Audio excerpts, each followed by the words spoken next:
Hello, my name is Amy Reeder Hadley, and I'm going to show you how I colored this here illustration with Copic sketch markers. So the sketch type of Copic markers have the brush tips, and that's what I mostly use to color.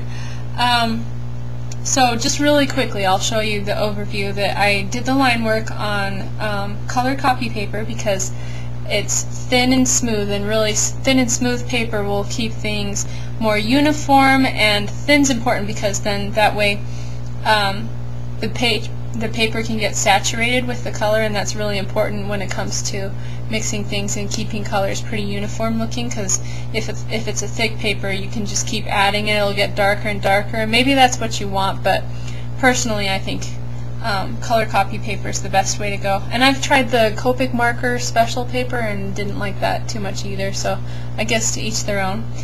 And so what I did was I scanned in the line work on my computer and then made it a really small resolution and just kind of did like quick scribbles of color on it, and then messed with the hue and saturation of those colors until I came up with a composition that I thought looked good. And what I thought looked good was sort of a sepia toned illustration with some really stark dark red in the middle. And so then once I did that, I tested out some colors by just getting the markers and writing their names, you know, like for instance this is E99, to see which colors looked like what, you know, and you have to use the same type of paper because Copic markers will produce different colors depending on what kind of what am I thinking here? What kind of paper it is, it'll do different types of colors. So anyway, so yeah, I tested things out, and I also tried to see which things would shade well with other things. So, you know, I put down one color and then I add some other color to it to see what would look best. So that's something I really recommend, so that you don't just start coloring your art and then completely ruining it. You always want to test things out, and I found that the shading color that I was going to use for most things was BV23. It's a grayish lavender. So anyway, on to the sped up video, and we're probably going to be skipping where I colored the border because unfortunately I took some video and then my computer froze, and so that part got erased. But anyway, here we go. Okay, so I'm finishing up the frame here, and just one quick thing, to make it look metallic I made it so that the darks were super dark and then the lights faded into white. That's how things become shiny, is that they're more drastic in the lights and darks. So then I filled it with this brown, main brown color that I used was E43, so it's just kind of a pale brown in a sense. It's kind of grayish and subdued because I didn't want anything that was too bright. And so I'm filling here, and I'm going to skip a bit, but basically I colored it in sections. See, so sorry about that huge skip, but I just needed to fit in all the video here. But yeah, so you definitely need to color in sections and with the grain. Somebody in my comments on the previous video pointed that out, and I had forgot to mention that, so I appreciate that person pointing that out. So then here I am shading, and I use a pale looking lavender for the shading, a grayish lavender. It's called BV23. So you would normally think that you should shade brown with brown, but I like to use blues, lavenders, purples to shade things with because it makes things look darker even though it's not a very dark marker that I'm using, and just kind of makes it look not so obnoxiously bright. And since I wanted this to be pretty subdued anyway, I thought it worked.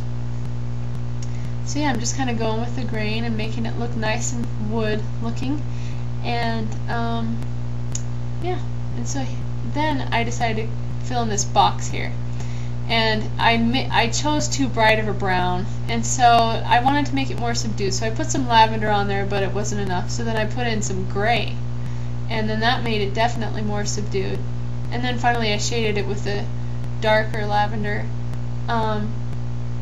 and added a bunch of grime in it and stuff, and it ended up looking rusty, and I really like it. So that was cool, you know, something where you can turn a mistake into a non-mistake.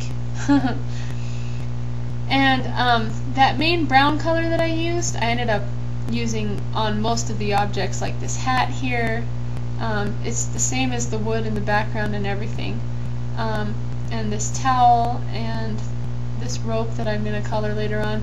It's all the same color, and so I might want to point out that you know, you don't really need to use too many colors in an illustration. It helps the composition if it's just, you know, very few, and then the person who views it ends up filling in the blanks. So yeah. So then when I wanted to fill the frame of the mirror here, I wanted to make it kind of like the frame of the whole illustration, but I didn't want it to poke out too much. I wanted the frame of the illustration to poke out more. So I made sure to shade it with some lavender, whereas the main frame I shaded with brown to make it more bright colored. So I'm just doing some random objects here.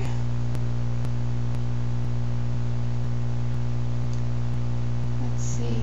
Oh, and here I am coloring in some wood, and this is kind of a plaque at the bottom. I did this for Calgary Expo. It's a convention coming up in Calgary, Alberta, Canada, and pretty excited about it. So anyway, they're doing an art book, and I contributed a piece to it, and the theme was Western.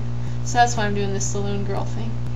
So anyway, so that this would pop out more than the main illustration, I shaded it with the exact same marker that I colored it with. Basically, I colored it and let that dry, and then I went over it with the same marker to darken areas, and that kept it a little more vibrant and separated it from the background colors. And here I am filling in her dress, and notice how I keep doing it in sections, so that definitely helps the illustration. It's something I recommend because it makes things look good if you just go with the grain.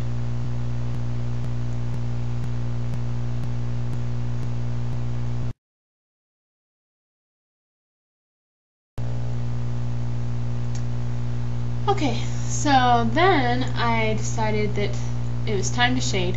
So I took that lavender color again and used it on the dress. But I found as I was trying to shade it that the dress color was so dark that it needed a darker color to shade with it. And so on the pink here it seemed to work out okay, even though it was maybe a little too dark actually, but it seemed to work out okay. But then I went and got a darker lavender color to shade her dress with. So that's what I'm doing here, and it made it a much nicer contrast that kind of matched the lighter color of the dress. So I was happy with that. And then coloring the hair, I just kind of, like I said, go along with the grain. Left some parts white where so that it could look nice and shiny, and shaded it with a darker brown color. And then with her skin, it's kind of hard to see here, it looks a little too light in the video, but I use three main colors when I color skin, white skin at least. And that would be E000 for the lightest thing, it's pale fruit pink, and then E00 is just kind of skin white, I think is the name, and then YR00, and that's more to shade the color. And let's see, and then I use fruit pink for like the little pinks on her face and stuff like that. I don't know what number that is, but I think I say it in my previous Copic marker video, so you can find it from that. So I'm just doing some random stuff here, and it's getting close to being done. So let's see, some things I might want to say here is, first of all, thanks so much for the support in my previous video. I really didn't think that many people would watch it, and the comments and everything, I just really appreciate it. I'm sorry I didn't have a video sooner. It's just because I've been incredibly busy, and I've actually been having some bad wrist problems, so I've been bad at getting back with people that ask questions, and I apologize for that. But and actually this illustration made my wrist worse because marker work, you know, the back and forth and everything, it made my wrist worse. So oh well, I guess. Yeah, so if you want to learn more, you can definitely check out my website, which is at the end of this illustration. See, here's the final product. Yay! And yeah, visit tentopit.com to learn about me. Bye.